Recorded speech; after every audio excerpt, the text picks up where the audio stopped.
Bread. If you ask me to choose one item of food that defined me, that has played a pivotal role in my life, it's bread.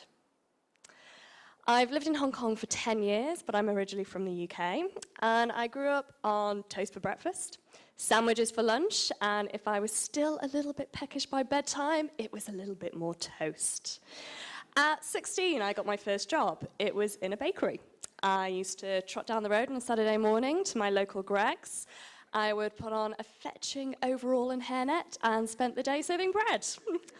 I then went away to university and switched my Saturday job at a bakery for one at a sandwich shop. So at this point, it looked like I was destined for a career in baked goods, but then bread faded into the background slightly. I graduated, I got a proper job in advertising. I got a rounded diet, started eating some more things, and then I moved to Hong Kong. And then in 2009, bread really came back into my life with a vengeance. I started volunteering at a local environmental charity and started working on a food waste project. And really the goal of the project, it was to champion food recycling, composting with local restaurants and shops. And what happened was one morning, I walked into the house of my friend Christina, and there on the table in front of me was this mountain of bread. There were over 50 loaves, rolls piled high on top of each other. And I turned around to Christina and said, "Where's it all come from?" And she told me the story, that the night before, she'd been round the back of a supermarket, like you do, and she'd been looking to see what the shop would do with their food waste at the end of the day. And she'd stood there and she'd watched as the shop assistant came out of the back door with a pallet of bread. And this bread, it was still in its wrappers, and it was steaming up the wrappers. It was that fresh, it had just come out of the oven. And the shop assistant went to tip it straight into the bins at the back of the shop. And Christina, eco-warrior that she was, she jumped right in and she rescued that bread and she took it home. And so I'm stood there in her house, I'm looking at this mountain of bread on her table, and all I can see is food, not waste. It needs to be eaten, not composted. And at that moment, I realized we were really looking at this the wrong way around. We'd jumped straight into recycling food waste, and we'd stepped over the most important step, which is to reduce the waste in the first place. And if we're looking at food, what we need to do is to eat it, is to feed people, not landfills. And so we had this surplus, we had need, we knew there were people in Hong Kong that were hungry, and so what we needed to do was get the surplus to the need. And this is when I discovered food banking. Now, when we have something valuable, we bank it until it's needed. It might be money, jewelry, gold. Why not food? And this is exactly what food banking is. It's working in partnership with companies that have surplus food stocks that they can no longer sell. And they can't sell it just in the normal course of business. So it's like bread that's been baked fresh during the day, but at closing time still hasn't been sold. It may be products that have got short shelf life or damaged packaging. They're still good to eat, they just can't be sold. And so what a food bank does is it collects these food items, it sorts them, it stores them, and then it distributes them to a network of local charity partners, charities who then hand out that food to the people in need in their local communities. Now, in 2009, this kind of food bank didn't exist in Hong Kong. This kind of logistics hub that was dealing with fresh food as well as non-perishable food. There were companies with the surplus stocks, and there were quite literally hundreds of local welfare agencies that were reaching out to individuals in need, but there was a gap between the two. And that was the gap that we looked to fill. And it was a wide gap. Last year alone, 3,200 tons of food was thrown away every single day in Hong Kong. And that's the equivalent to 125 double-decker buses. Now, not all of that is good food, and food banking is only concerned with rescuing food that is still good to eat. But according to Friends of the Earth, last year, 29 tons alone of good food was thrown away by supermarkets. And so it does exist, it is out there. And at the same time, 1 in 5 people are living in poverty. Now, what that means in Hong Kong, somebody who's living in poverty is surviving on $3,275 per month. That is the poverty line in Hong Kong. So just over $3,000 to cover all your basic necessities, to pay your rent, your bills, any medical expenses you might need, and to buy your food. And so we decided to start a food bank. And we had many hurdles to overcome, but I think one of the biggest, and one that still remains, is persuading food companies to donate their surplus food stocks to us.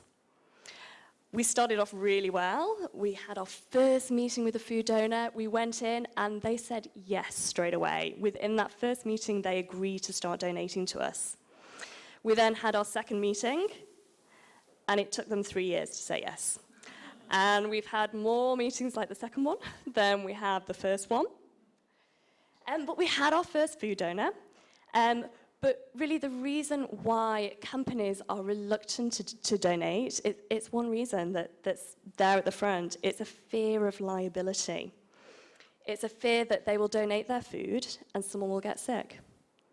And so our answer is to make sure that we do the best in our ability to make sure that people don't get sick. And in the past 4 years, they haven't. And the way that we do this is to make sure that we're following the very best in food handling. We're striving for the best in food handling throughout every stage of the donation process. And this is something that has to be shared by the company that's donating the food, by the food bank, and by the charities that are distributing the food to the people in need. Now, a lot of people say, would Good Samaritan legislation make a difference? Good Samaritan legislation is an overriding law that would basically protect companies from liability if they donated food to a charity. And absolutely, it would make a difference. Companies that are currently sitting on the fence would jump off that fence and start donating. But we're very fortunate that we've had companies that, despite the lack of this legislation, have stepped forward and started donating. So we started with 1 food donor in 2009. We now have 39 food companies that are donating to us.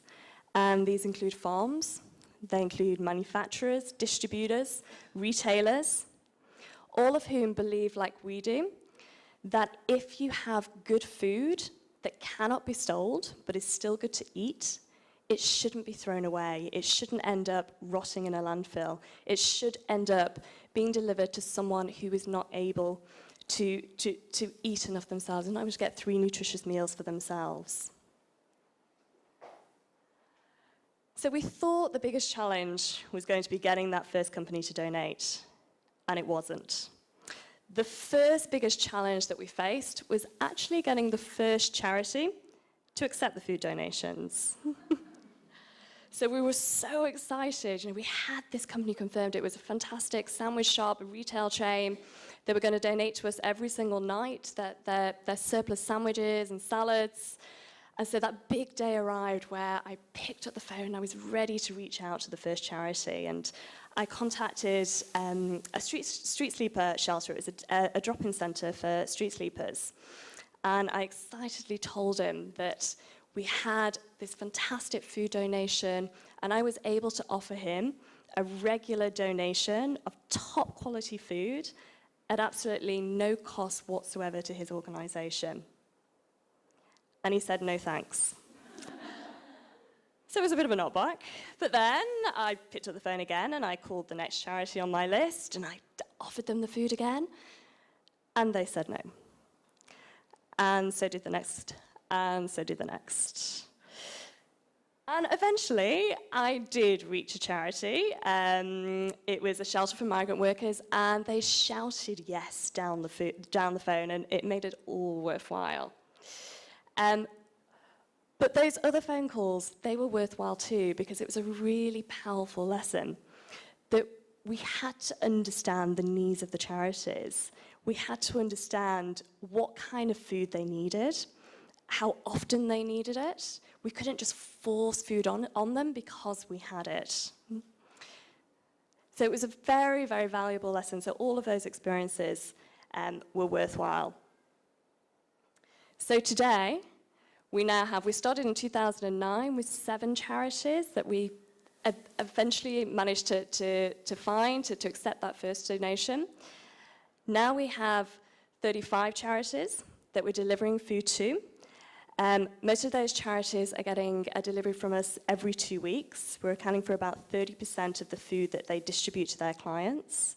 Many of them are getting daily donations of bread as well as fresh vegetables.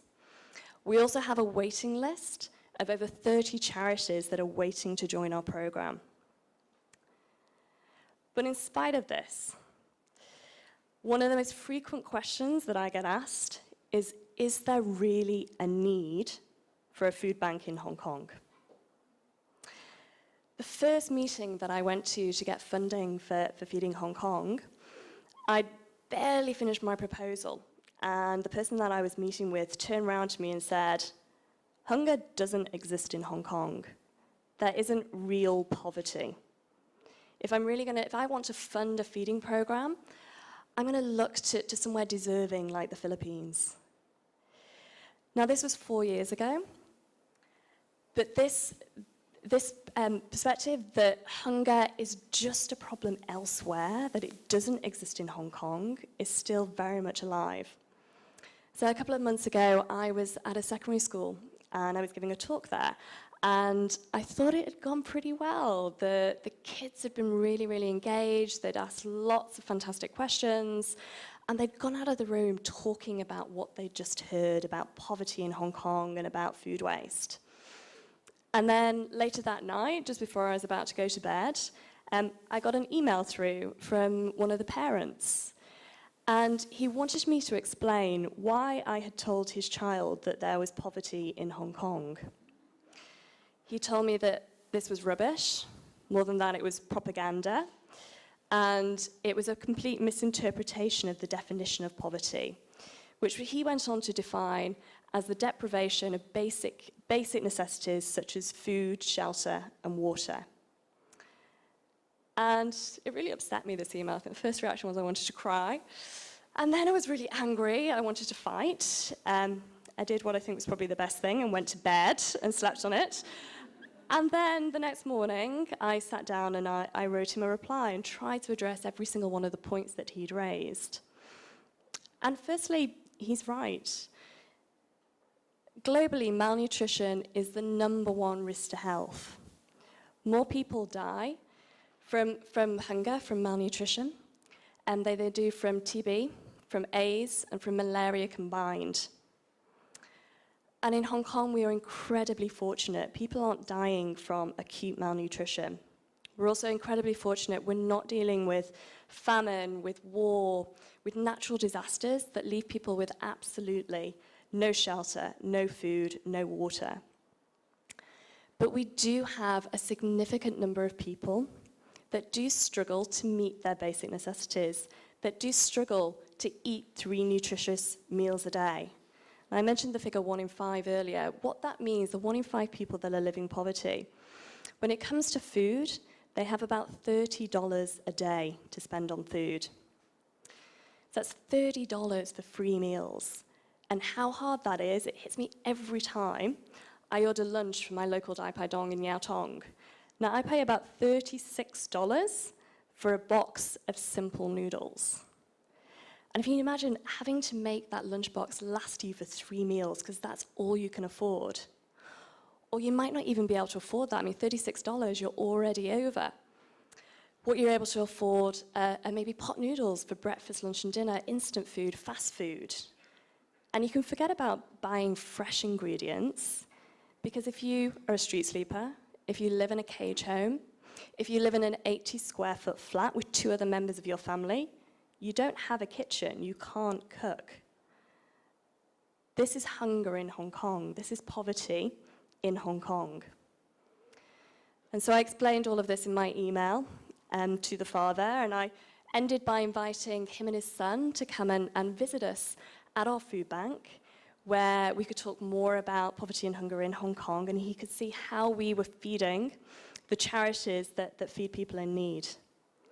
Now, he hasn't taken me up on this yet, but a lot of people have. We have over 80 to 100 visitors each week that come through the food bank. Many of those are volunteers, and many of them are bread runners. It always comes back to bread.